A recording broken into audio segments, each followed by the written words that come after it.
말씀 볼까요? 누가복음 6장 보겠습니다.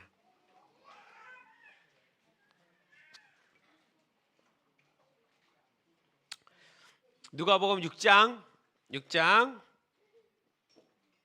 12절을 한번 보세요.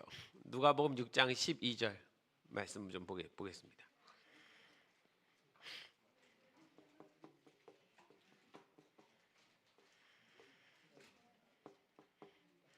6장 12절이요.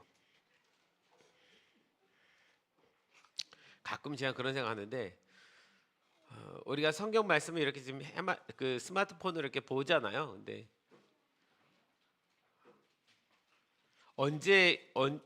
어느 때가 됐을 때 이 성경을 이 스마트폰에서 볼 수 없는 날도 올 수 있겠다는 생각이 들거든요.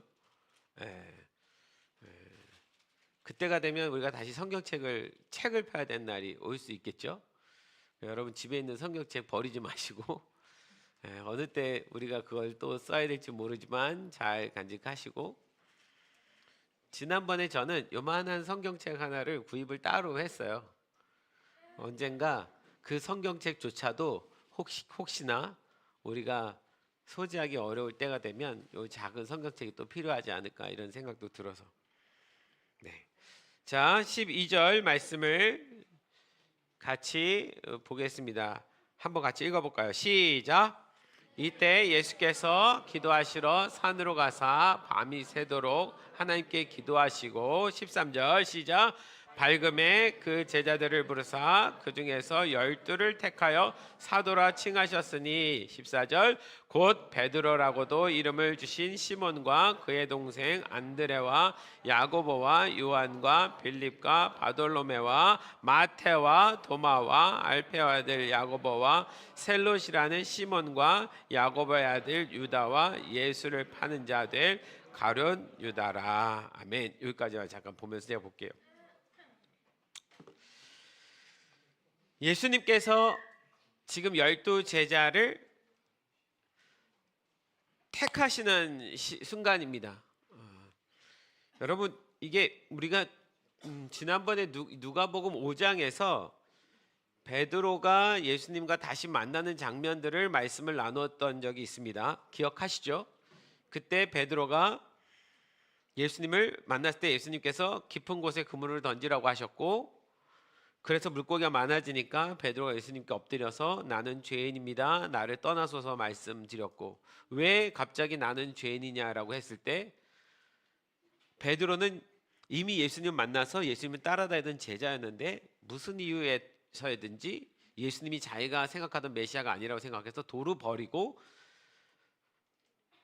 물고기 낚으러 다시 어부의 생활로 돌아갔을 때 예수님이 찾아오셔서 만나시고, 그때 베드로가 내가 함부로 판단할 뿐이 아니구나라고 하고 엎드려서 나는 죄인입니다 고백하고, 예수님께서 그런 베드로에게 내가 너를 사람 낚는 어부가 되게 하겠다 말씀하셔서 베드로가 예수님을 따랐습니다. 그죠? 제자를 부르셨어요. 근데 우리가 한 가지 좀 기억해야 될 것은 뭐냐면, 예수님께서 그때 12 제자 중에 한 사람이 될 사람으로 베드로를 부르신 건 아니었다는 것입니다. 12 제자로 부르신 건 지금이잖아요. 그죠? 그러니까 그때는 그냥 수많은 제자 중에, 수많은 따라다니는 사람 중에 예수님께서 특별히 나를 따라오라라고 말한 몇 사람 중에 하나였던 거예요. 예수님이 자 이제부터 내가 12명을 뽑아야 되는데 그 12명이 첫 번째 될 사람이 베드로니까 내가 베드로 다시 찾으러 가야겠다. 그래서 찾으러 간 게 아니라는 거예요. 오늘 예수님께서 기도하시러 산으로 가셔서 밤이 새도록 밤새 철야하시고 기도하셨어요. 그리고 날이 밝음에 제자들을 불렀어요. 그럼 여기 이 제자들은 몇 명입니까? 모르죠. 엄청나게 많아요. 네, 많습니다. 지난번에 이렇게 요 본문 전에 이렇게 보면 예수님께서 제자들을 두씩 짝을 지어서 마을마다 들어가서 복음을 증거하게 하신 일들도 있었어요. 그때 70명이 보냄을 받습니다. 그러니까 70명이라는 제자들도 있어요. 그거보다 더 많을 수도 있고, 어쨌든 예수님을 따라다니는 사람들은 굉장히 많았어요. 그 많은 중에서 12를 택해서 사도라고 칭하셨습니다. 사도란 말은 하나님의 어떤 대리자로서 특별한 사명을, 부르심을 받은 사람이란 뜻이에요. 그러니까 여러 제자들이 있는데 그 중에 12사도를 뽑은 거예요. 그러니까 예수님의 제자는 몇 명입니까? 여러분, 예수님 제자 몇 명이야? 예수님 제자가 지금 몇 명이에요? 많아요. 제자 많은데 그 제자 중에서 지금 몇 명의 사도를 뽑으셨어요? 12명이요.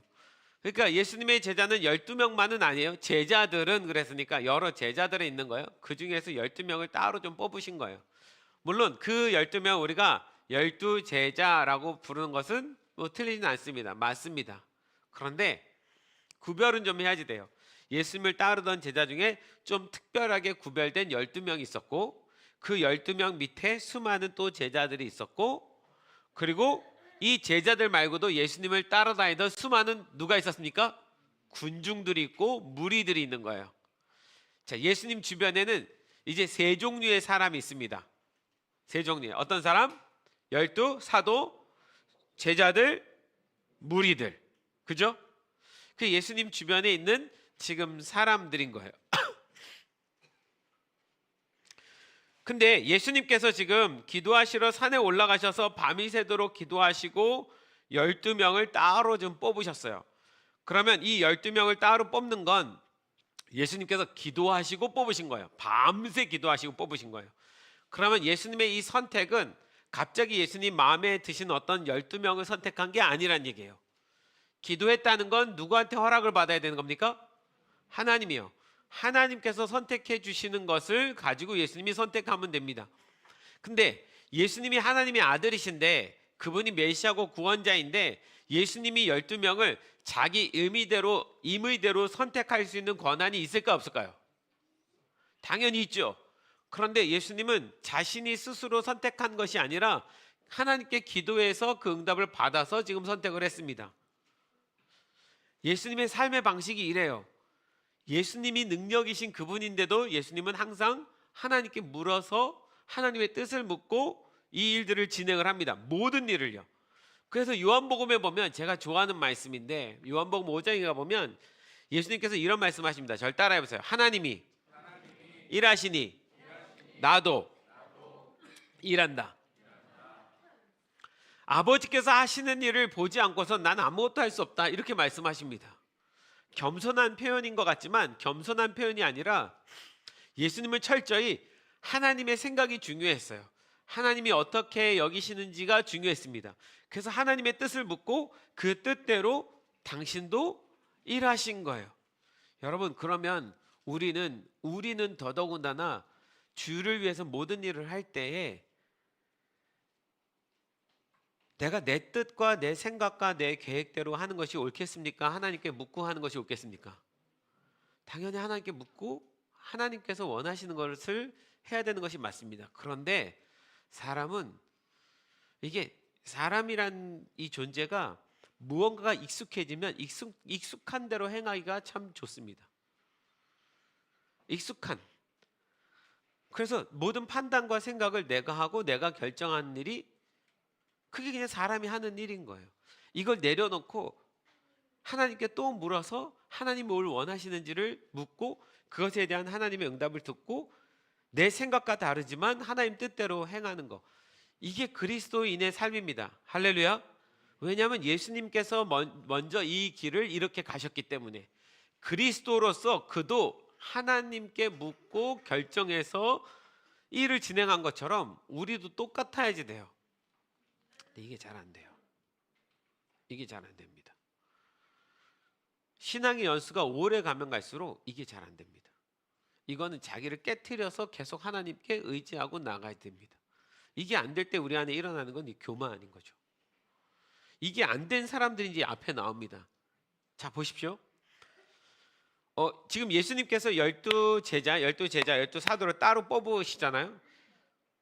예수님이 이 12사도를 따로 뽑아야겠다라고 지금 하나님과 기도하시다가 두 분의 의견이 맞았어요.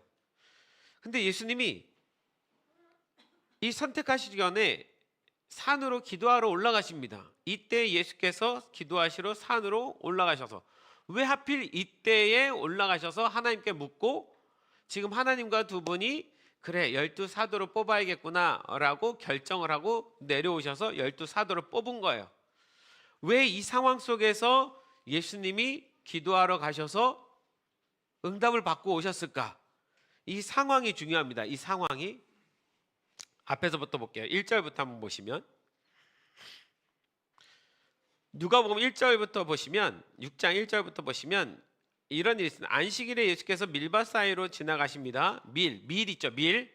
밀가루 밀밭 사이로 지나가실 때 제자들이 이삭을 잘라라는 말은 뭐냐면, 밀을 다 수거했는데 다 수거하지 못하고 이렇게 조금씩 몇 개 남은 가닥들이 있어요. 남은 가닥들. 이제 그거는 가난한 사람들을 위해서, 가난한 사람들이 와서 먹으라고 놔두는 거예요. 그 이삭을 잘라서 손으로 비비어 먹으니, 지금 예수님을 따라다니던 제자들이 안식일 날, 안식일은 우리 같은 주일인데 안식일 날 이삭을 손으로 잘라서 비벼서 먹었습니다. 심심해서 간식거리로 먹었을까요? 배고파서 먹었을까요? 배가 고파서 먹었죠. 예수님 따라다니던 제자들이 지금 배가 고파요. 배가 고픕니다. 근데 안식일 날 그걸 이렇게 비벼서 먹었어요. 근데 어떤 바리새인들이 말하되 어찌하여 안식일에 하지 못할 일을 하느냐? 안식일은 아무 일도 하지 않고 쉬는 날인데 왜 니네 손으로 비벼서 일을 했냐? 이게 일인 거예요. 이 일을 했다고 지금 비난을 하는 겁니다. 예수님, 당신의 제자들이 안식일을 어겼습니다. 이런 거예요. 그건 당신이 안식일을 어긴 것과 똑같습니다. 당신은 나쁜 사람입니다. 이제 이런 말인 거죠. 이스라엘 백성들은 지금도 안식일을 그렇게 지킨다고 제가 예전에 얘기했죠. 안식일 날, 지금 안식일은 이스라엘에겐 토요일인데, 토요일 날 이스라엘 백성들은 그 안식일 날 가스불조차도 켜지 못합니다. 이거 켜는 게 일이에요. 이렇게 켜는 건 일이라서 안식일 날 켜면 안 되니까 이거 켜는 것도 안 되고 저 스위치 켜는 것도 안 됩니다. 그래서 금요일부터 켜놓고 계속 켜놓은 상태로 있는 거예요. 엘리베이터도 버튼을 누르면 안 됩니다. 이 누르는 게 일이에요. 안식일에 일하면 안 되는데 먹지도 말지. 그래서 엘리베이터가 어떻게 되냐면 이 안식일 날은 1층부터 15층 있으면 15층까지가 다 눌려져 있습니다. 매 층마다가 씁니다. 열렸다 닫혔다 열렸다 닫혔다 열렸다 닫혔다. 왜요? 누르면 안 되니까. 그래서 15층에 있는 사람이 1층까지 내려오는데 한 30분 걸린대요. 그러다 보니까 안식일에 돈 많은 유대인들은 호텔로 들어간대요. 호텔로 가면, 금요일날 이제 호텔로 가면, 호텔에서는 내가 안 해도 그 호텔 그 직원들이 다 해주잖아요. 딴 사람 다 일하고 나는 먹기만 하면 되고 안식을 누리다 이렇게 오고 이런다는 거죠. 아직도 이렇게 일을 하고 있습니다. 이런 식으로 살고 있습니다.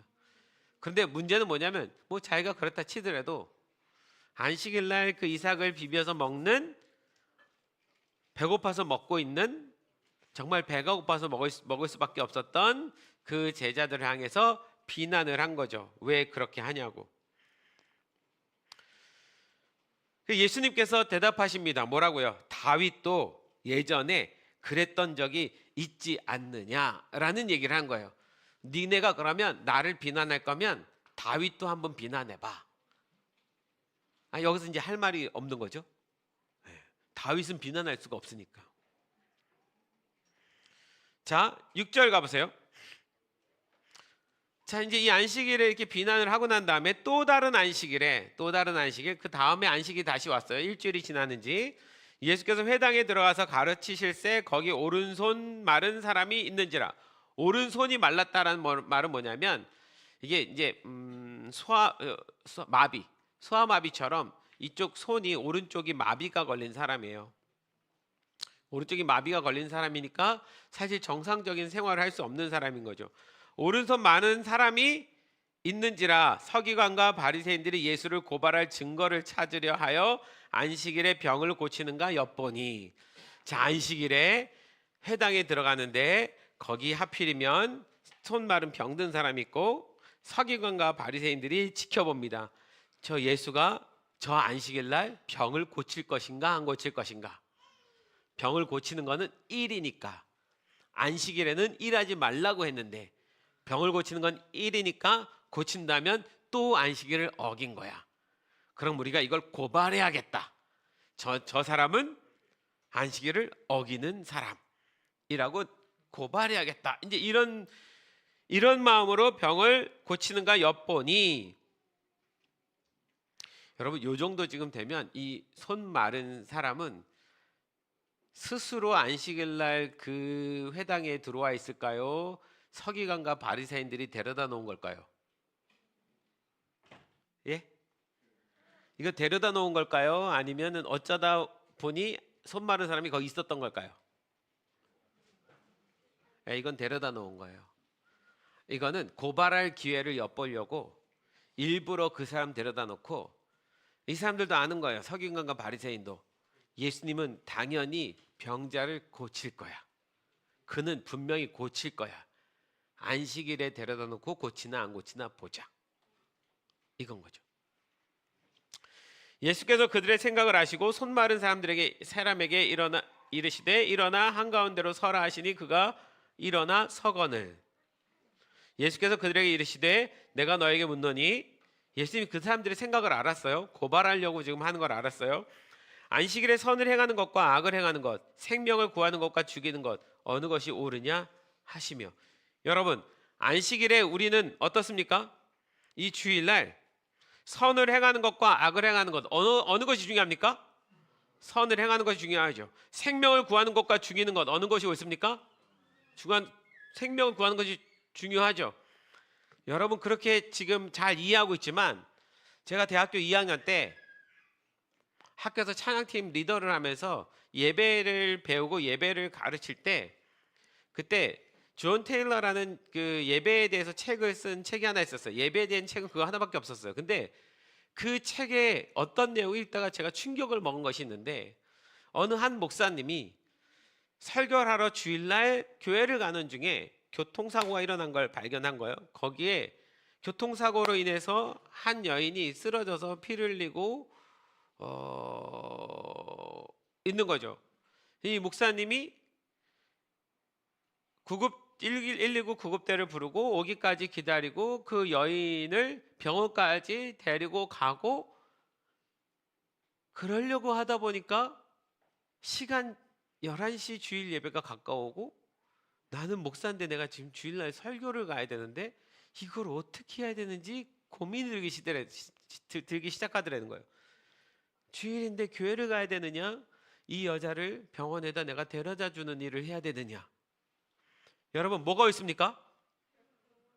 병원에 데려다 줘야 됩니까? 주일이니까 목사니까 설교하러 가야 됩니까? 예. 근데 그 목사님은, 이게 오래전 3, 40년 전 일인데, 주일을 빠진다는 것을 상상도 못 해보니까 거기서 고민하고 있는 자기를 보는 거예요. 그러면서 이 목사님이 예배가 무언가에 대해서 자기가 다시 돌아보게 된 거예요. 예배가 주일날 그냥 우리가 예배 드리는 것이 예배인가? 아니면 주일날 생명을 구하는 것이 예배인가? 그러면서 그분이 깨달은 거예요. 결국은 주일 설교를 포기하고 전화 걸어서 나는 못 가겠습니다. 성도님들 알아서 기도하십시오. 그렇게 하고 그 여인을, 보호자가 없으니까 대신 가서 병원에 가서 다 진료까지 받게 하고 보호자 연락해서 찾게 하고, 그리고 돌아온 사건의 이야기를 하면서 자신 안에도 주일, 안식일, 예배에 대한 개념이 서기관과 바리새인과 같다는 것을 이제 깨달았다는 거죠. 근데 그 내용을 읽고 있는 나도 충격이었어요. 신학교 2학년이었잖아요. 주일날 빠져도 된다고? 주일날 빠져도 된다고? 제가 그거를 신학교 1학년인 신학생 후배들한테 데려다 놓고 이걸 똑같이 질문 던지고 어떻게 할 거냐고 그랬더니, 그때 신학교 1학년 애들이 전화만 하고 그리고 빨리 나는 주일날 예배드리러 설교하러 갈 거라고 다들 그렇게 대답을 하는 거예요. 여기서 사실은 저는 큰 충격을 받았고, 내가 이 서기관과 바리새인과 똑같은 생각을 하고 살고 있구나라고 생각을 했어요. 여러분, 주일날 빠져도 된다는 얘기가 아니라 이건 지금 상황이, 여러분 주일날 오다가 만약에 이런 일들이 생기면, 그래서 주일날 예배를 못 온다 치더라도 그 한 사람을 데리고 병원 가서 살리고 하는 것이 더 중요합니다. 할렐루야. 네, 중요합니다. 중요합니다. 그 예수님이 그 얘기를 하는 거예요. 안식일에 선을 행하는 것과 악을 행하는 것, 생명을 구하는 것과 죽이는 것, 어느 것이 옳으냐 하시며 무리를 둘러보시고 그 사람에게 이르시되 내 손을 내밀라 하시니 그가 그리하며 그 손이 회복한지라. 그들은, 여기서 그들은 누구예요? 서기관과 바리새인들은 노기가, 분노가 가득하여 예수를 어떻게 할까 하고 서로 의논하니라. 예수를 어떻게 죽일까 의논하기 시작해요. 자, 그 손 마른 사람을 거기다 데려놨을 거라고 제가 생각하는 건 고발하려고, 증거를 찾으려고 엿보고 있었다라는 말 때문에 그래요. 이미 작정을 하고 딱 올무를 딱 쳐놓고 예수님이 걸려들기만을 기다리고 있었던 거예요. 이게 고발입니다. 이게 고발이에요. 여러분, 이 고발이란 단어는 카타고레아, 따라해보세요. 카타고레아. 이 카타고레아의 고레아가 어디서 나온 단어냐면 카테고레. 카테고레 뭔지 아십니까? 들어봤지? 하준아, 카테고레가 뭐야? 우리가 평소에 지금 많이 써요. 카테고리란 말을. 카테고리는 뭐냐면 요만큼의 범주 안에 있는 이런 그룹들, 이렇게 표현할 때 쓰는 말이에요. 여기서 여기까지의 범주에 속한 요게 카테고리예요. 여기서 여기까지. 자, 여기서 여기까지 A 카테고리, 여기서 여기까지 B 카테고리. 이렇게 표현할 때 그 범주를 표현할 때 쓰는 단어인 거예요. 근데 이게 지금 이 고발이라는 단어를 쓴 거예요. 무슨 얘기입니까? 이 카테고리에서 지금 이 고발이라는 카타고레아가 나왔는데, 이 서기관과 바리새인이 하는 짓거리가 뭐냐면 손 마른 사람을 이 회당에 딱 갖다 놓고 안식이라는 그 범주 안에 딱 집어넣고, 이 안식일 나 여기서 여기까지 이 선을 예수님이 넘어가냐 안 넘어가냐 보자. 요거 넘어가면 우리 고발할 거야. 이거 넘어가면 예수는 메시아도 지도자도 모두 아닌, 유대인도 아닌, 하나님 백성도 아닌, 아브라함도 아닌 율법을 어기는 자가 되는 거야. 요거를 넘어가면 이렇게 될 거야. 그리고 뭘 칩니까? 올무 함정을 거는 거죠. 함정을 걸어놓는 거예요. 이게 좋은 일입니까? 나쁜 일입니까? 진짜 나쁜 일이죠. 진짜 나쁜 거예요. 근데 여러분, 이거를 누가 진짜 잘하는지 아십니까? 이 카테고리, 카타고레아 요 단어가 누구한테서 원래 나온 단어냐면 요한계시록 12장 10절 보세요. 요한계시록 12장 10절 보면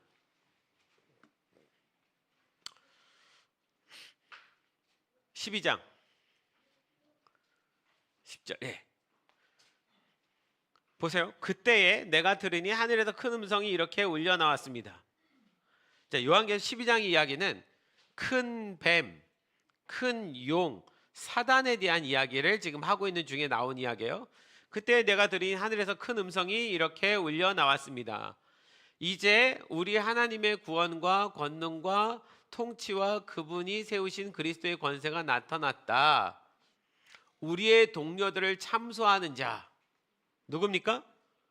우리의 동료를 참소하는 자 사단입니다. 밤낮으로 그들을 우리 하나님 앞에 참소하는 자가 내쫓겼다. 자, 예수님이 이 땅에 다시 오시면 그분이 하시는 일 중에 하나가 이 어둠의 공중권세 잡은 옛뱀 사단을 쫓아내는 일입니다. 근데 그 사단에 대해서 뭐라고 표현하고 있냐면 우리의 동료들, 여기서 동료란 성도들이에요. 여러분입니다. 성도들을 참소하는 자, 고발하는 자, 밤낮으로 그들을 우리 하나님 앞에서 성도들을 하나님 앞에서 고소하는 자가 내쫓겼다. 예수님이 오실 때 그 사단이 참소한 자가 내쫓깁니다. 이 참소란 단어가 카테고레오, 아까 카테고리라는 말에서 나온 같은 단어예요. 여러분, 사단의 제일 큰 사명이 뭡니까? 성도를 참소하는 거예요. 참소가 뭡니까? 고발하는 거예요. 누구 앞에 가서? 하나님 앞에 가서, 하나님, 하준이가 저 자식이 사실은 얼마나 나쁜 놈인지 아십니까? 저 마음속에 있는 하나님, 저 음란을 아십니까? 저 자식이 어떤 놈인지 하나님 알지 않습니까? 지난번에 이랬고 저랬고 이런 생각과 이런 마음과 이런 행동과 끊임없이 하나님 앞에 가서 하준이의 모든 죄를 막 고하는 거예요. 그것뿐만이 아닙니다. 하준이가 걸려 넘어질 수 있는 카테고리를 만듭니다. 카테고리. 여기다가 손 마른 자처럼. 그래서 하준이가 어떻게 하는지 보는 거예요.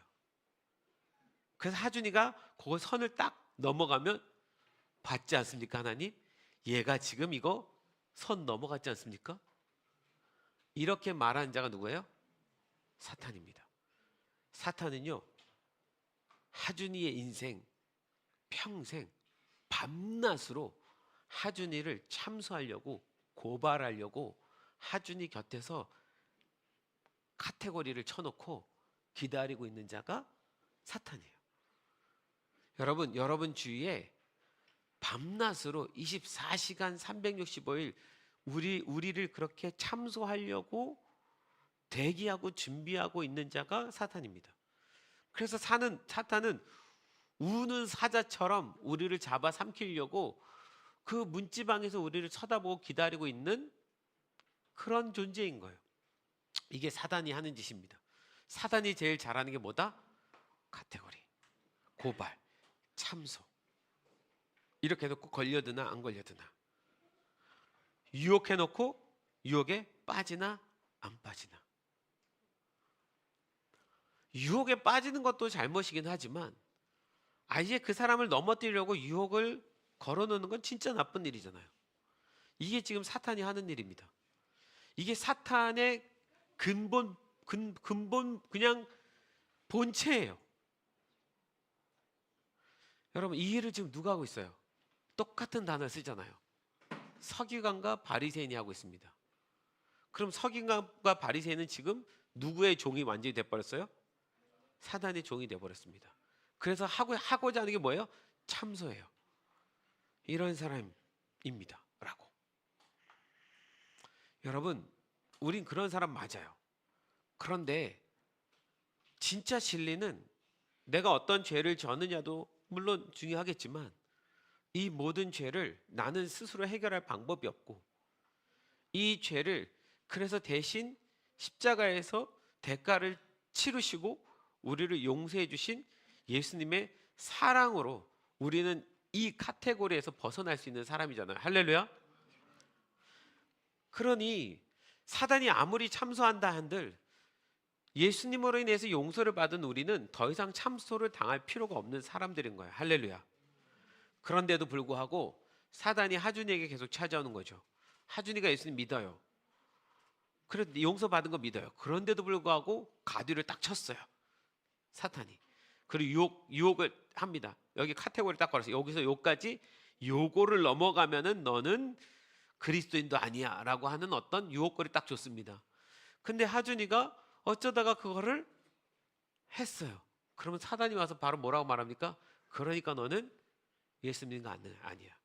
넌 그리스도인도 아니야. 네가 믿고 있는 모든 건 다 잘못이야. 너 그리스도인 아니야. 여러분, 이러한 고소를 우리는 날마다 받습니까? 안 받습니까? 받습니다. 날마다 받는 존재예요. 왜요? 사단이 평생 그거 하려고 있는 애니까. 예수님이 오셔서 저 사단을, 참소한 자를 완전히 내쫓아서 다시는 우리를 고소하지 못하는 저 무적행으로 지옥의 불로 던져버리기 전까지는 우린 저 사단의 참소를 매번 받는 거예요.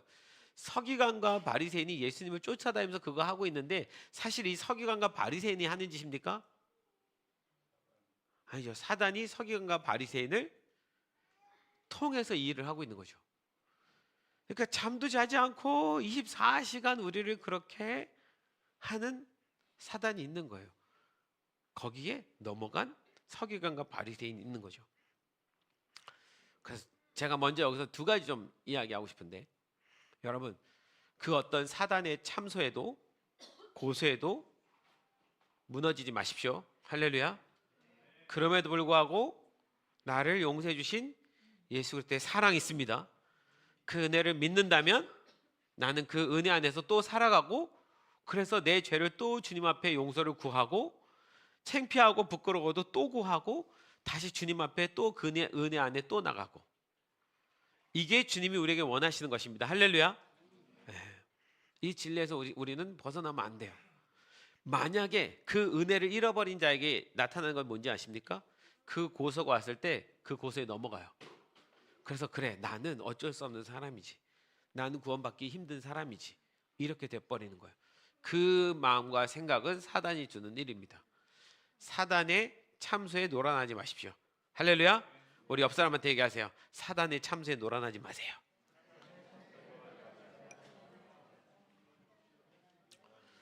근데 또 한 가지 있습니다. 여러분, 서기관과 바리새인처럼 되지 마세요.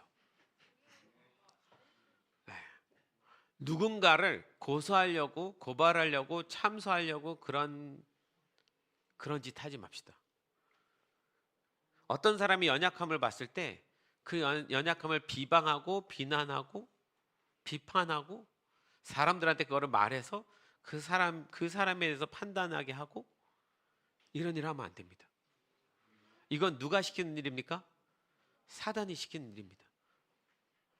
이건 사단 말고는 안 해요. 하나님도 그리스도 안에서 그 누구도 정죄하지 않는다고 했는데 성도들이 성도를 정죄해요. 교회 안에 파당이 생기고 다툼이 생기는 이유는 뭡니까? 서로 고소하고 서로 참소해서 일어나는 일인 거예요. 누구의 게임에 넘어가는 거죠? 사단의 게임에 넘어가는 거예요. 우리 스스로도 사단의 참소를 받고 무너지지 말아야 되고, 우리가 사단에게 또 유혹받아서 누군가를 참소하는 자리에 가면 안 됩니다. 아멘. 따라하세요. 그러므로 나도 누군가를 참소하지 않겠습니다. 그리스도 안에서 그 누구도 정죄하지 않겠습니다. 교회를 깨트리는 건 쉬워요. 서로 정죄하게 하면 깨집니다. 카테고리에다 집어넣어 놓고 이거 지키냐 안 지키냐 이거 생각하면서 판단하기 시작하면 깨져요. 가정도 그렇게 깨지고 교회도 깨지고.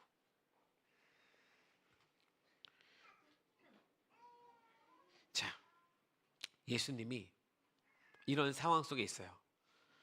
예수님에게 있어서 서기관과 바리새인은 누구냐면, 하나님이 그 예수님이 이 땅에 오셔서 구원하실 것을 이 세상에 증거하라고 보낸 사람들이에요. 서기관과 바리새인, 서기관과 제사장, 이 사람들이 해야 될 일들은, 이들은 종교 지도자들로 이 하나님의 은혜의 말씀을 증거해야 되는 자들인데, 그래서 하나님의 부르심을 받은 사람들인데, 이 부르심을 받은 사람들이 오히려 예수님을 지금 이 고발할 거를 엿보고 있다가 어떻게 하면 죽일까 이렇게 된 거예요. 하나님께서 아브라함을 통해서 이스라엘 백성을 만드시고 그 이스라엘 백성들 가운데 선지자와 제사장 같은 사람들을 둔 것은 그 하나님의 뜻과 하나님의 사랑을 온 열방 가운데, 땅끝 가운데 증거하라고 맡겨주신 사명인데, 이들이 오히려 예수님을 증거하는 것이 아니라 예수님을 죽이는 데 앞장서고 있는 거예요. 이 사람들을 더 이상 쓸 수가 없습니다. 예수님이 심각해지셨어요. 그리고 산으로 가신 거예요. 왜요? 하나님, 어떻게 하면 좋겠습니까? 이 당신의 사랑과 은혜가, 이 구원의 은혜가 땅끝까지 증거되어야지 되는데 그걸 해야 될 지도자들이 지금 이렇게 참소하는 자가 되어버렸는데, 사단에게 노란하는 자가 되어버렸는데 어떻게 해야 되겠습니까? 이 복음은 어떻게 증거되어야 되겠습니까? 그래서 하나님하고 밤새 기도하면서 씨름합니다. 그리고 내린 결론이 뭡니까? 12명의 사도를 뽑자. 그들을 통해서 이 일을 대신하게 하자. 자, 사도는 뭐라 그랬어요? 대표성을 가진 자라고 그랬죠. 이 사도들이 뽑히기 전에는 대표성을 누가 가졌었어요? 서기관, 바리새인, 제사장들이 가졌던 거예요. 이 말씀에 대한 대표성을. 그런데 이제 그들을 주님께서 버리십니다. 그리고 이 말씀을 맡은 12명을 새로 뽑습니다. 왜 예수님이 밤새도록 기도하셨을 수밖에 없는지 이해가 가시죠? 지금 여러분 이 12명을 뽑는 이 상황은 그냥 제자들 중에 오늘 12명을 이제 뽑아야겠다, 조직적으로 일하기 편하기 위해서가 아닙니다. 어떤 조직을 세우기 위해서 하는 일이 아닌 거예요. 지금 이건 예수님과 하나님에게는 얼마나 심각한 문제냐면, 이 일을 맡겼던 그 중요한 사람들이 전부 고발하는 자가 돼서 사단과 똑같이 되어버렸기 때문에 그들을 버리고 새로운 출발을 해야 되는 거예요. 새로운 영적인 하나님의 대표자들을 다시 세워야 되는 거예요. 그게 이 사도들로 다시 시작이 됩니다. 그래서 이 사도들이 12사도 12제자로 불리면서 이 사도들을 통해서 제자화 되면서 복음이 흘러가는 거예요.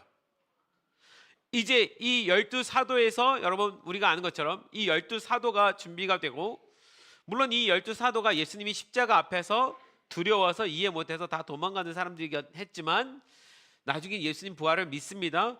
그리고 오순절날 성령님이 임하시는 그때 이 12명을 주축으로, 물론 이 12명에서 가룟 유다는 빠지고 마띠아가 올라왔지만 12명 주축으로 120명의 사람들이 모여서 이 120명의 제자가 기도를 합니다.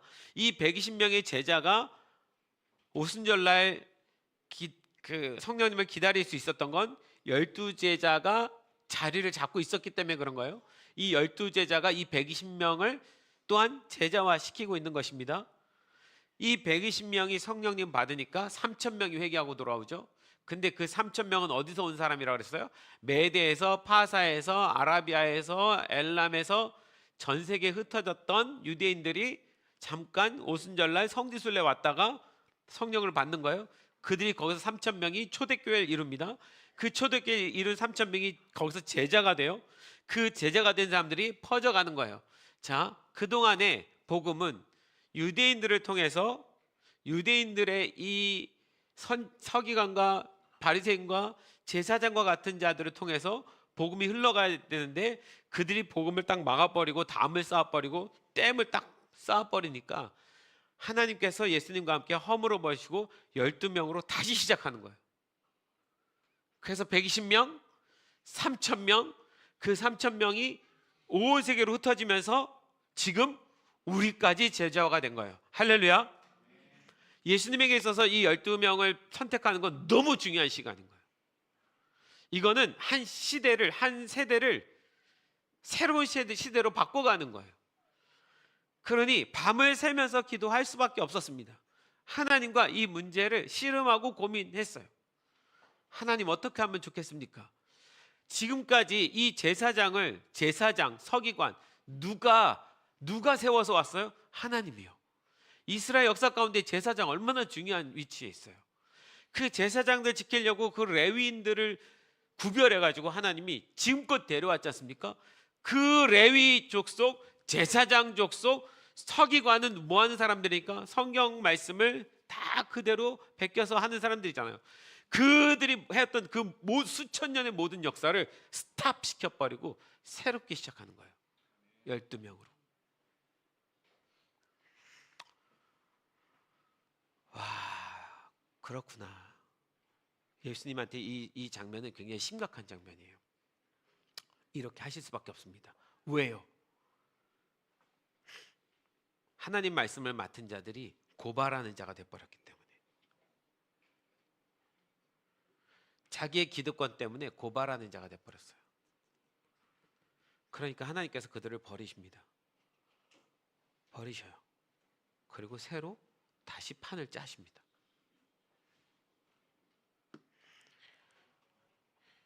여러분, 요한계시록 2장 5절을 보세요. 에베소 교회에 대한 예언 중에 이런 말씀이 있는데, 에베소 교회에게 하신 말씀이에요. 에베소 교회는 마지막 그 요한계시록에 나오는 7개 교회가 있어요. 7개 교회 혹시 아나? 안디옥 안 들어가요. 자, 뭐가 있죠? 빌라델비아 들어가요. 네, 또. 자, 따라해보세요. 서, 두, 빌, 라. 자, 에베소, 서머나, 버가모, 두아디라, 사대, 빌라델비아, 라오디게아. 이렇게 7개의 교회가 있는데, 이 7개의 교회가 마지막 때 교회를 설명하는 교회인데, 그 중에 첫 번째 나온 교회가 에베소예요. 에베소 교회. 이 에베소는 이 7개 교회가 탄생하는 데 있어서 제일 중요한 모체 역할을 한 엄마 교회 같은 교회예요. 그러니 이 초대교회 이방 지역에 세워진 교회 중에는 예루살렘 초대교회처럼 정말 중요한 교회입니다. 근데 이 교회에 대해서 뭐라고 말씀하시는지 보세요. 읽어보세요. 시작. 그러므로 어디서 떨어졌는지를 생각하고 회개하여 처음 행위를 가지라. 만일 그리하지 아니하고 회개하지 아니하면 내가 내게 가서 내 촛대를 그 자리에서 옮기리라. 촛대를 옮긴다라는 뜻이 뭡니까? 사명을 거두고 다른 이에게 주겠다라는 말입니다. 여러분, 그 사명을 감당하지 못해서 수준이 안 돼서가 아니라 고발하는 자의 수준이 돼버렸기 때문에, 사단과 똑같아졌기 때문에 하나님께서 촛대를 옮기시는 일이 일어나는 거예요. 지금 이 영적인 유대인들의 지도자였던 그들에게서, 특별히 대제사장과 같은 그들에게 있어서 하나님이 촛대를 거두십니다. 그리고 레위인도 아니고 제사장도 아니고 성경 학식이 뛰어난 서기관도 아니고 당시의 신학자인 바리새인도 아닌 어부들, 세리들, 이런 사람들을 데려다가 예수님 판을 다시 짜시는 거예요. 그때 예수님이 이 판을 짜지 않았으면 우리에게까지 복음이 오지 않았을 겁니다. 여러분, 이 순간은요, 이 누가복음 6장의 이 순간은 예수님과 하나님에게 있어서는 굉장히 큰 변화가 일어나는 순간인 거예요. 자, 이렇게 해서 12명이 뽑힙니다.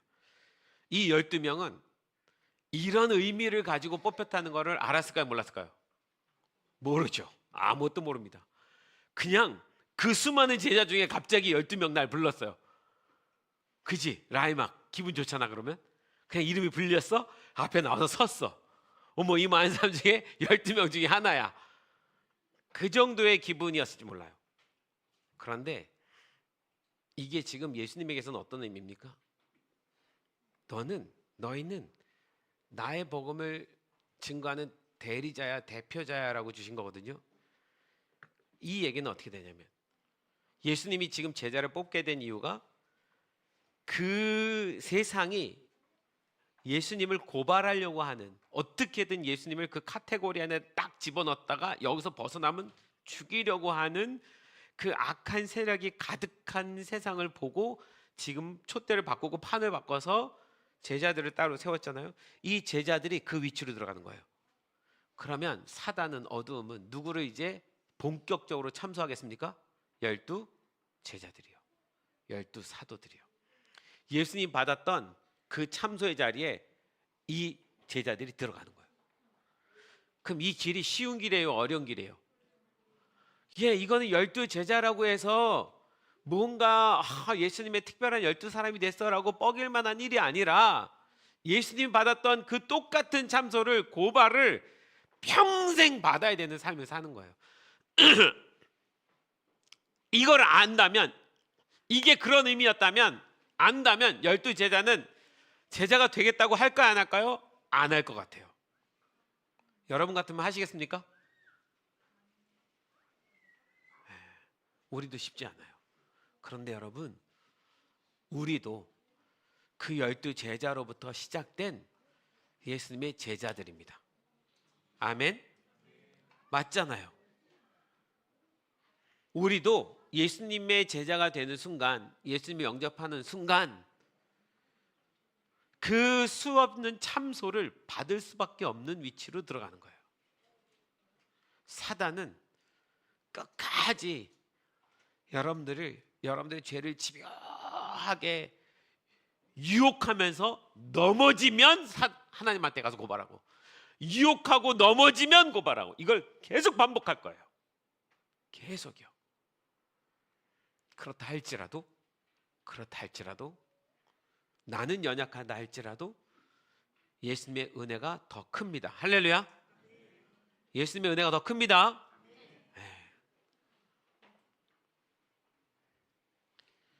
우리도 그 위치로 들어가는 거예요. 그러니 이 12사도가 그 이후에 겪어야 될 고통과 아픔은 말로 이루 헤아릴 수가 없습니다. 그들의 삶 가운데 경험해야 될 수많은 참소와 끝이 없습니다.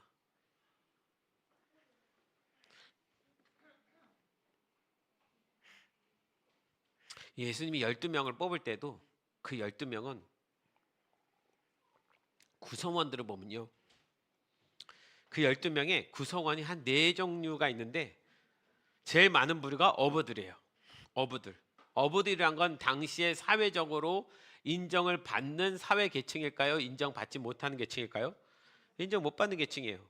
당시 사회적으로 유식한 사람들이니까 무식한 사람들이니까 무식한 사람들이에요. 그러니 제사장과 서기관과 바리새인과 완전히 급이 다른 저 밑바닥 인생의 사람들이에요. 누구도 그를 스승으로 여기고 싶지 않은 종류의 사람들을 데려다가 시작을 하십니다. 이게 예수님께서 하신 일이에요. 그러면 우리도 제자 될 만한, 이분들에 비하면 제자 될 만한 자격이 될까 안 될까요? 헐나요. 우리가 헐나요. 그 당시 사회적으로 보면 또 누가 있습니까? 세리가 있어요. 세리 마태가 있습니다. 세리는 뭐예요? 완전히 사회적으로 매장당할 만한 매국노예요. 나라 팔아먹은 놈이에요. 근데 그런 사람이 지금 이 12제자 안에 들어가는 거예요.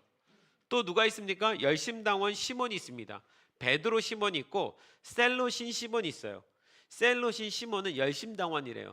열심당원이 뭐 하는 건지 아십니까? 그때 로마의 항거에서 독립투사인데, 그래서 때때로 테러를 일으키는 단체의 사람입니다. 그러니까 매국노인 세리 같은 사람을 언제든 살인 청부해서 죽여버릴 수 있는 그런 단체, 열심당원에 속한 사람이 시몬이에요. 거기다가 야심을 품고 예수님을 따라왔던 전혀 다른 동네에서 온 가룟 유다가 있어요. 자, 12명인데 이 12명이 하나같이 괜찮은 사람들, 괜찮은 사회계층, 괜찮은 인물이 아니라 사회에서 완전히 낙오된 어부들, 아니면 사회에서 완전히 매국노로 치부돼 버린 세리, 아니면 열심당원으로 로마에서 쫓고 있는 테러 분자, 아니면 가룟 유다처럼 욕심이 가득한 사람이 아니면, 이 사람 12명이 모인 거예요. 여러분, 이 12명은 같이 하나를 이룰 수 있었을까요? 아니요. 너무 힘들어요. 너무 안 맞아요. 너무 안 맞습니다. 성분이 서로 같이 어울릴 수가 없는 성분이에요. 아마 마태하고 그 열심당원 셀로신 시몬은 맨날 싸웠을 거예요. 맨날 마음에 안 들고. 거기다가 어부들 얼마나 거친 사람들인지 알죠? 어부들은 거칠어요. 말투부터 행동부터 다 거칩니다. 뭐 안드레 같은 사람은 그래서 뭐 그러잖아요. 막 우레를 그냥 내보내고 저 마을 사람들 다 쓸어버릴까요? 이렇게 말할 정도로 분노가 가득 찬 사람들이에요. 이 사람들을 데리고 예수님은 다시 시작하는 거예요. 조건이 아닙니다. 어떤 사람이든 상관없어요. 이 12 제자가 되는 조건은 딱 하나입니다. 예수를 그리스도로 메시아로 고백하는 사람들. 나중에 마띠아 새로 뽑을 때 뭐라고 말해요?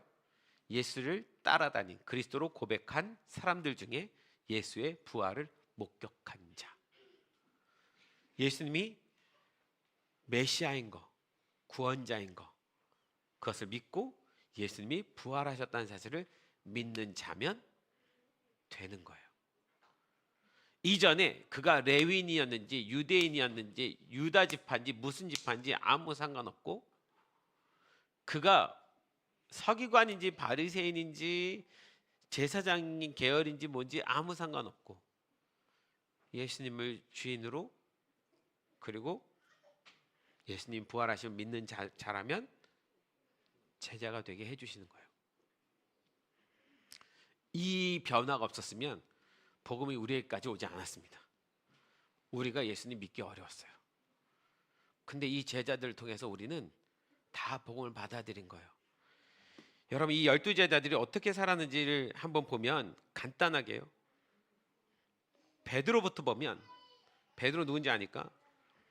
베드로는 마지막에 어떻게 죽습니까?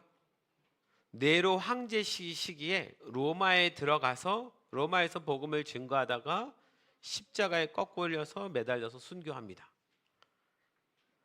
이게 베드로의 마지막이에요. 베드로의 형제 안드레는요. 안드레는 똑같이 어부 출신인데 소아시아와 스키티아 지역에서 선교를 합니다. 소아시아, 지금의 터키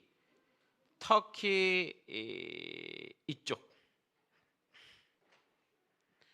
그는 그리스에서 X자형 십자가에서 매달려 순교하게 됩니다. 각기 전부 다 다른 곳에 가서 지금 죽어요. 야고보는요, 그도 어부였어요. 요한의 형입니다. 열정적인 사람이에요.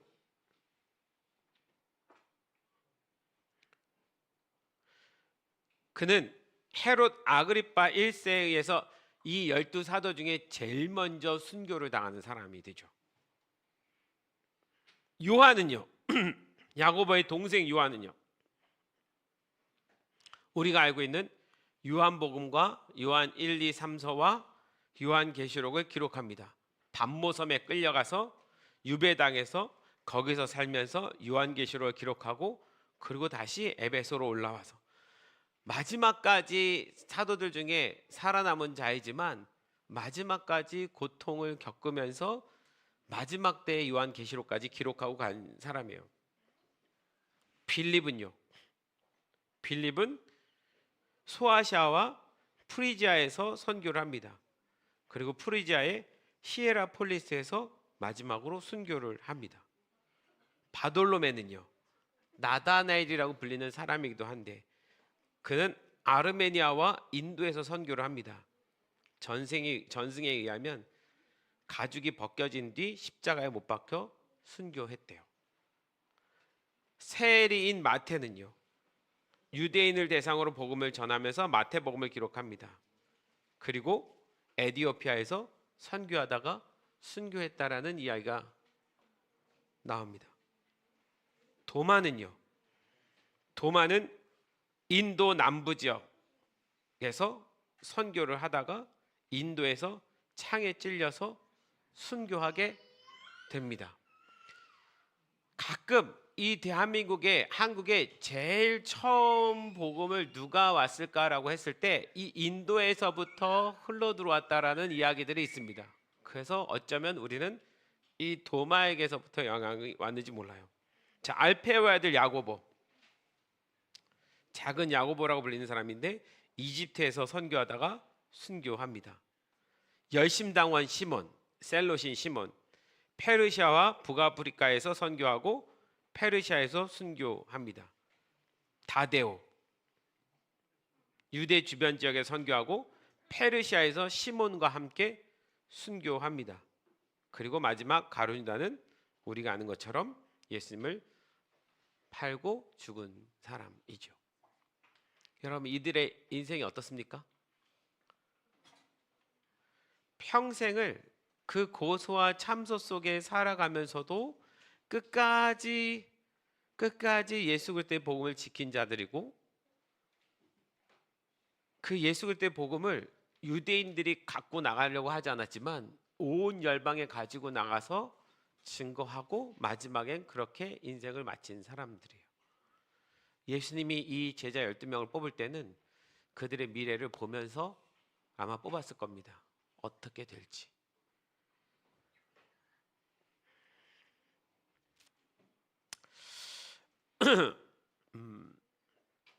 걱정하지 마십시오. 여러분들은 그런 식으로 순교당하지는 않을 거니까. 다만 우리가 기억해야 될 것은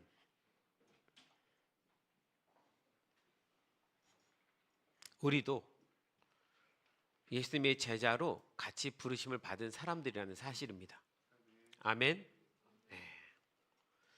우리가 그 뒤를 이어서 지금 살아가고 있는 사람들입니다. 예수님께서 그 제자를 뽑으신 이유는 땅끝까지 그 복음을 증거해달라는 부탁입니다. 그 일을 멈추거나 포기한다는 것은 서기관과 바리새인 제사장처럼 그 복음의 그 은혜가 자기에게만 있고 다른 누구에겐가 증거되는 것을 원치 않는 사람들이 된다는 것입니다.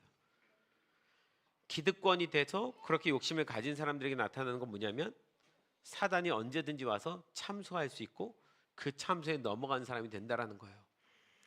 저는 이 제자들을 새로 뽑으시는 이 장면을 보면서 가만히 혼자 그 묵상을 해봤어요. 왜 밤이 새도록 기도하실 수밖에 없었을까?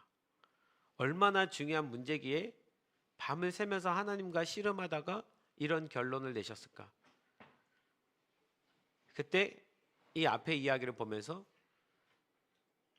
이 하나님의 부르심을 받은 사람들이 오히려 사단의 종이 되어버린 이 세상을 보고 이런 결정을 할 수밖에 없었다라는 거죠. 마지막 때가 되면 어떨까요? 똑같은 일이 일어날 겁니다. 우리 그리스도인 안에서도 서기관과 바리새인과 제사장처럼 그렇게 종교적인 사람들이 나타날 거예요. 그리고 서로를 참소하고 서로를 고소하고 서로를 비난하고 비판하고 잡아주고 죽이고. 그래서 예수님 마지막 때 얘기하잖아요. 뭐라고요? 아비와 아들이, 어미와 딸이, 가족이 가족을 죽이고 사랑이 식어지고. 여러분, 그런 사단의 참소로부터 참소에 넘어가지 않고 이겨내는 그리스도인들이 되십시오. 그게 제자입니다. 교회 안에서 계속적으로 끊임없는 문제가 일어나고 어려움이 일어날 때마다 그 사단이 참소하는 그 위치에 서가지고 그 카테고리에다 걸어서, 이거를 지금 우리식으로 말하자면 프레임이에요. 어떤 프레임에다 걸어서 이 사람은 이런 사람이야 라고 정지하고 낙인 찍어서 그 사람을 넘어뜨리게 하려고 하는 그 문화가 그리스도인 안에, 교회 안에 들어오면 안 됩니다. 이건 막아서야지 됩니다. 제자들은 그렇게 하지 않습니다. 제자들은 그 하나님의 은혜를 말하고 하나님의 용서를 말하고 그 예수 그리스도의 용납을 보여주는 사람들이지, 사단의 종이 되면 프레임에 집어넣고 이러니까 너는 이런 사람이야 저런 사람이야, 그래서 그 사람을 넘어뜨리고 하나님에게로부터 떨어져 가게 하는 일을 하는 사람입니다. 하나님이 누구를 쓰십니까? 이런 제자 같은 사람을 쓰십니다. 에베소의 교회의 마지막 말한 것처럼 마지막 때에 그 촛대가 움직여지지 않기를 소망합니다. 우리 빌라델비아 교회를 부르신 분이 주님이십니다. 이 교회의 주인은 주님이십니다.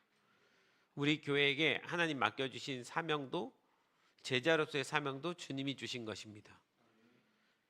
그러나 우리가 그 사명을 제대로 감당하지 못한다면, 그리고 서기관과 바리새인과 제사장처럼 그런 사람들이 된다면 하나님이 우리를 촛대를 옮기실 수도 있는 겁니다. 그래서 무엇보다 중요한 것은 그리스도 안에서 서로 하나 되는 것입니다. 할렐루야. 이 12명의 제자들이 아까 얘기했잖아요. 각기 다른 사람이란 거. 너무 다른 사람이란 거. 예수님 십자가에 가는 그 마지막 날까지 그들이 뭐 갖고 싸웠습니까? 예수님 우편에 내가 앉을까? 네가 앉을까? 이거 갖고 싸웠던 사람들이잖아요. 똑같은 그 수준의 사람이지만 결국은 십자가 앞에서 깨지고 그 예수님의 부활하심 가운데 그 은혜를 받아들이고 제자의 삶을 살아가게 된 것입니다.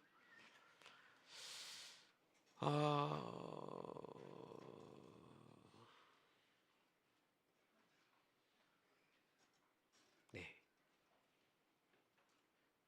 제가 최근에 우리 새로운 지체들 때문에 누가복음을 조금씩 나눠가고 있어요. 예수님에 대해서 말하고 싶어서 예수님이 하신 행적들과 일들을 따라가면서 그분이 무슨 생각을 하고 계신지를 사실 나눠주고 싶어서. 근데 오늘 이 6장에 가서 보면서 와, 주님이 원하시는 사람은 이런 사람이구나. 그래서 밤이 새도록 기도하면서 선택할 수밖에 없었었구나 라는 생각을 해보고, 그 제자에 우리가 그 사도들 수준은 아니지만 그래도 그 예수님의 제자의 삶으로 따라가는 주의 성도들이 되었으면 좋겠다는 소망을 가져봅니다. 할렐루야. 아멘. 네, 우리 찬양합시다.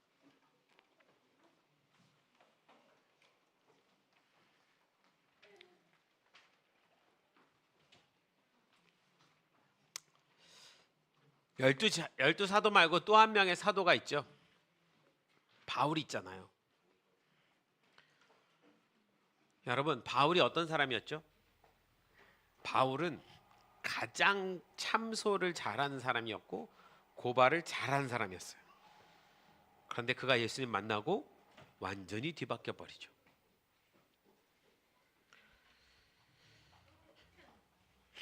그 바울이 베드로전서 5장 14절부터 1절부터 4절 가운데 이렇게 얘기합니다.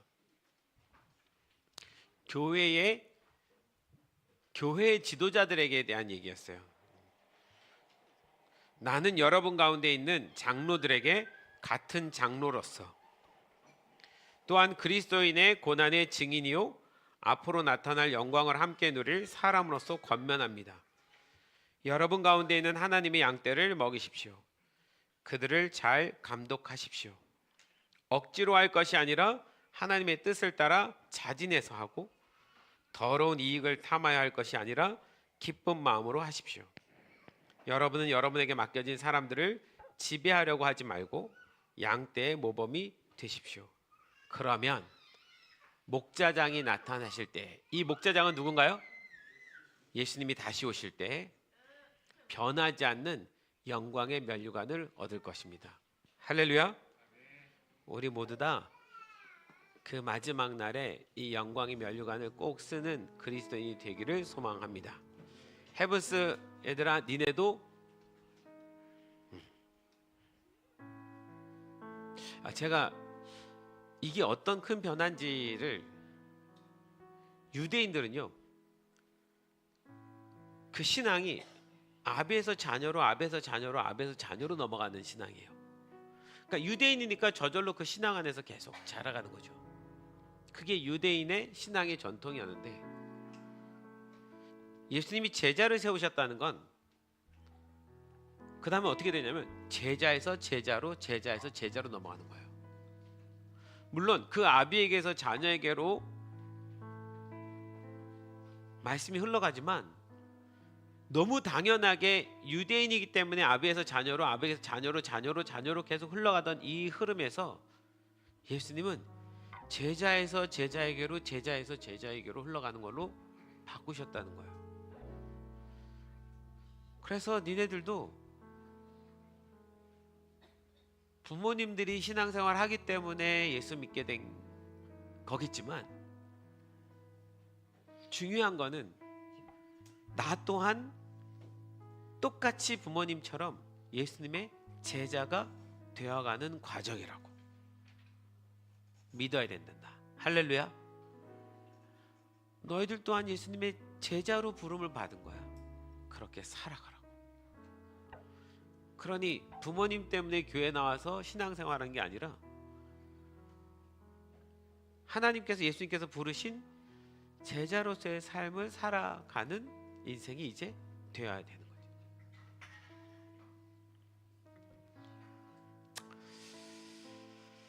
네, 다 같이 일어나십시오. 제가 이 찬양 오늘 함께 부르고 싶었는데 같이 부르고 기도합시다. 주의 자녀로 산다는 것은 불 가운데로 걸어가는 것. 주의 자녀로 산다는 것은 바다 위로 걸어가는 것. 우리가 찬양합시다.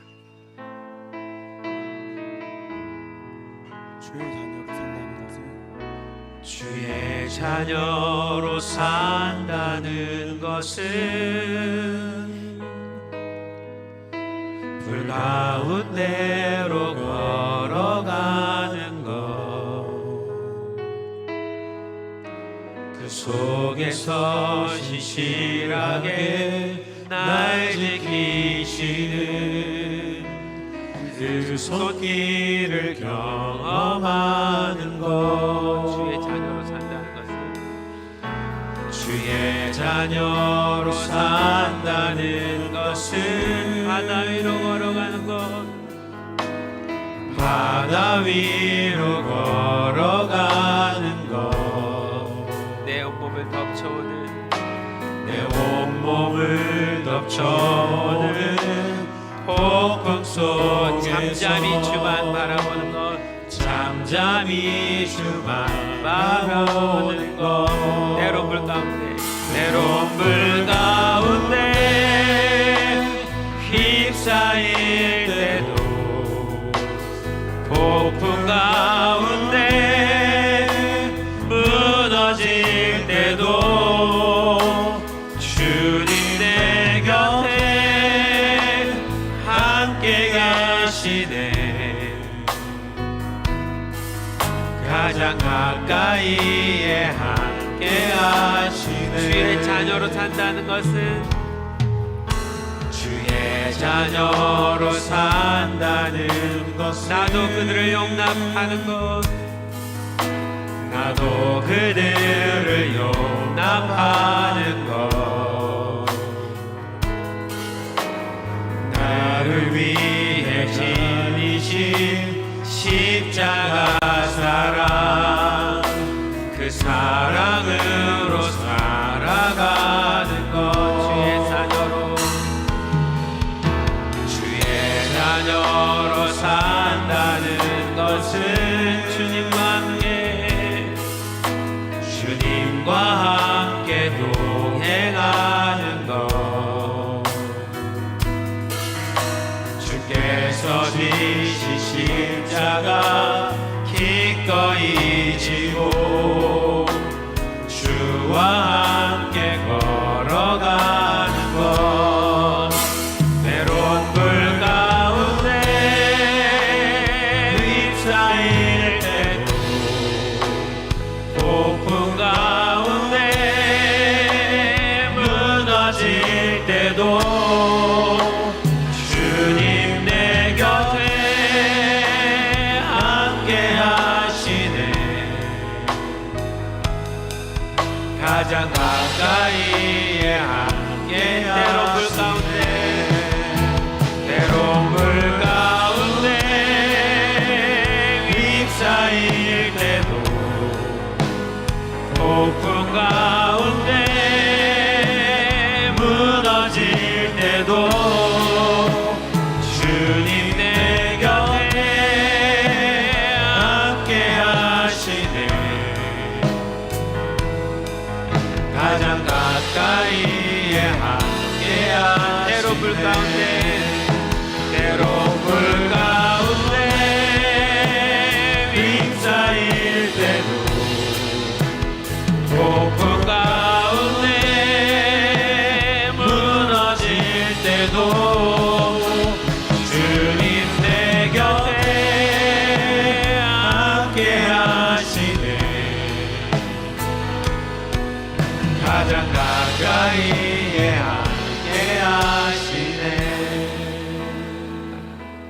이번 주에 우리 지수자매 병원에 잠깐 이제 수술 마치고 명문안 가는데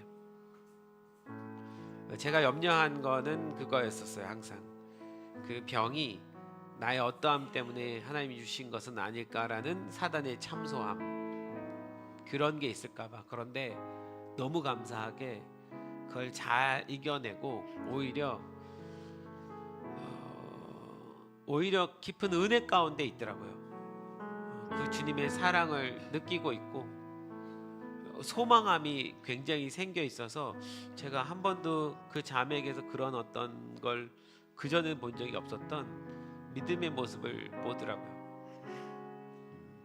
그래서 너무 감사했습니다. 여러분,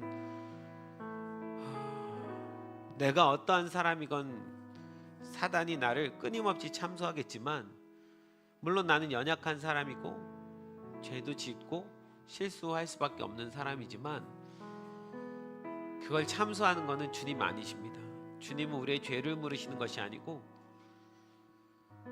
그 죄를 말해달라고 내가 용서해 주겠다고 하시는 분이십니다. 그 죄를 가지고 참소하는 것은 사단입니다.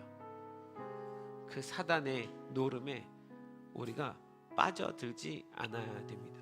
평생을 사단은 성도를 참소하는 자로 살아갈 것입니다. 여러분, 주님은 우리에게 은혜를 주시는 분이십니다. 할렐루야. 우린 그 은혜 안에 있습니다.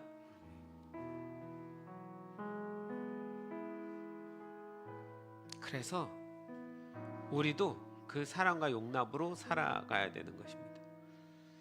우리 이 시간 같이 좀 기도하는데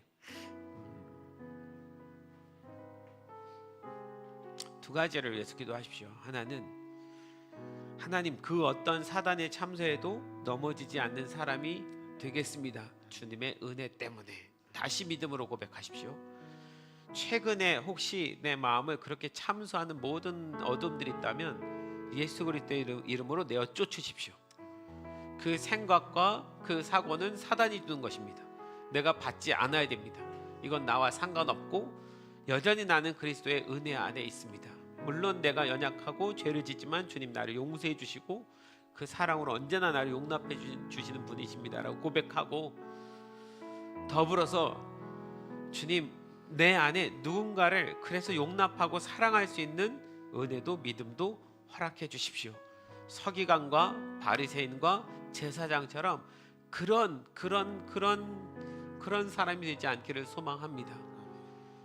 끝까지 주님을 위해서 그 길을, 험난한 길을 걸어갈 수 있는 믿음이 사람이 되게 도와주십시오. 우리 이렇게 한 1, 2분 정도 주님 앞에 기도하면서 나아가겠습니다. 기도하겠습니다. 네, 사랑하는 주님, 오늘 주신 말씀처럼 고백합니다. 주님, 그 사단의 끊임없는 참소에 넘어지지 않게 도와주십시오. 우리 귀한 성도들이 그 어떤 사단의 참소에도 넘어지지 아니하고 어떤 악한 생각을 품지 아니하고 자기 자신을 용납하지 못하는 마음까지도 다 버리게 도와주시고 주님의 은혜 안에 살아갈 수 있는 주님의 자녀들 되게 도와주시옵소서. 주님, 사단은 끊임없이 예수님도 참소하고 그 제자들도 참소하였지만 주님, 우리는 그 예수 그리스도의 은혜 안에 있음을 믿음으로 고백하게 도와주시고 그 은혜 안에 믿음으로 살아갈 수 있도록 도와여 주시옵소서. 이 시간 주님, 그 모든 참소가 끝이 나게 도와주시고 주님 안에서 온전한 은혜로 다시 일어나게 도와주시옵소서. 더불어서 주님, 그래서 우리도 용납하고 사랑할 수 있는 믿음의 사람들로 끝까지 살게 도와주시옵소서. 이 땅에 죽어가는 사람들, 죄 가운데 하나님 머문 자들, 하나님의 사랑의 은혜를 모르는 모든 자들에게 그 사랑을 증거하는 믿음의 제자들로 살아갈 수 있게 도와주시옵소서. 우리를 제자로 부르신 주님의 그 은혜 안에 끝까지 살아가는 주님의 자녀들 모두에게 도와주시옵소서. 우리 어린아이들부터 우리 애군사아이들, 청소년의 이름 주님, 이 아이들도 예수님의 제자로 부르심을 받았다는 산다는 것을 깨닫게 도와주십시오. 예수님께서 나를 제자로 부르셨다는 것을 알게 도와주십시오. 그 은혜를 받은 자로, 그 은혜를 나누는 자로 살아가게 부르신 것을 믿는 믿음이 우리 아이들에게도 있게 도와주시옵소서. 그렇게 행하실 주님을 찬양합니다. 때론 불 가운데, 때론 불 가운데 휩싸일 때도, 폭풍 가운데 무너질 때도 주님 내 곁에 함께 하시네. 가장 가까이에 함께 하시네. 처음부터 한번 찬양합니다. 주의 자녀로 산다는 것은, 주의 자녀로 산다는 것은 불 가운데로 때로 들어가는 것입니다. 불 가운데로 걸어가는 것, 그 속에서 신실하게 날 지키시는, 그 속에서 신실하게 날 지키시는 그 손길을 경험하는 것. 주의 자녀로 산다는 것은, 주의 자녀로 산다는 것은 바다 위로 걸어가는 것, 바다 위로 걸어가는 것, 내 온몸을 덮쳐오는 폭풍 속에서 잠잠히 주만 바라보. 주의 자녀로 산다는 것은, 주의 자녀로 산다는, 나도 그들을 용납하는 것, 나도 그들을 용납하는 것, 나를 위해 날리신 십자가 사랑, 그 사랑으로 살아가는 것. 주의 자녀로 산다는 것은, 주의 자녀로 산다는 것은 주님과 함께 동행하는 것, 주님과 함께 동행하는 것. 주께서 지신 십자가, 주께서 지신 십자가 기꺼이 지고 주와 함께 걸어가는 것.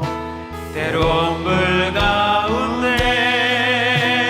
휩싸일 때도, 폭풍 가운데 무너질 때도 주님 내 곁에 함께 하시네. 가장 가까이에 함께 하시네. 예, 주님, 우리는 예수님 당신이 이 제자들을 선택하기 위해서 얼마나 기도하시고 고심하셨는지를 다 이해할 수 없습니다. 너무도 중요한 시간이었기에 이 복음의 은혜가 온 땅끝까지 증거되어야 하는데, 그 사명을 맡은 자들이 사단의 종이 되어버리고 오히려 예수님을 참소하는 자들이 되어서 제자들로 이 일을 다시 시작하기로 결정하신 그 예수님 마음을 우리도 깨닫게 도와주십시오. 그 제자로 그들의 수고와 헌신으로 우리에게까지 이 복음이 흘러왔고, 예수님의 은혜를 우리가 깨달았고, 우리가 이제 제자가 되어서 똑같은 삶을 살고자 합니다. 주님, 혹여 우리 안에 참소하는 사단처럼 그런 사람이 될까 두렵습니다. 예수 그리스도의 사랑 안에 거하는 자들이 되게 도와주시고, 그 사랑을 온 땅까지 증거하는 자들이 되게 도와주십시오. 우리 안에 있는 모든 판단함과 비판함들, 사단이 그렇게 우리를 만들어가고 싶어하는 모든 것들에서 벗어나게 해주시고, 혹여 끊임없이 자기 자신을 자책하면서 그 사단의 참소에 무너지는 자녀들이 있다면 이 시간 주님 그 마음을 세워주십시오. 예수 그리스도의 사랑의 은혜는 참소와 고발이 아니고 은혜와 사랑인 것을 우리가 끝까지 깨닫게 도와주십시오. 그 은혜 안에, 사랑 안에 주의 백성들이 있게 도와주십시오. 그래서 주님 우리에게 맡겨주신 이 제자로서의 사명을 가지고 우리가 또 나가서 복음을 증거할 때 주님 우리 길을 이끌어 주시고 인도하여 주십시오. 내년에 캄보디아 선교를 위해서 또 시작하고 있습니다. 준비하고 있습니다. 주님 제자로서 그 일들을 힘들지만 잘 감당할 수 있도록 인도해 주십시오. 이게 우리 빌라델비아 교회 가운데 주님 주신 사명임을 깨닫고 끝까지 순종함으로 이루어내는 주의 자녀들 되기를 간절히 소망합니다. 이제는 우리 주 예수 그리스도의 은혜와 하나님의 사랑하심과 성령님의 감화 감동 교통하심이 주의 제자로 살아가기를 소망하는 주님의 모든 자녀들 가운데 이제로부터 영원토록 함께 계시기를 간절히 축원하옵나이다.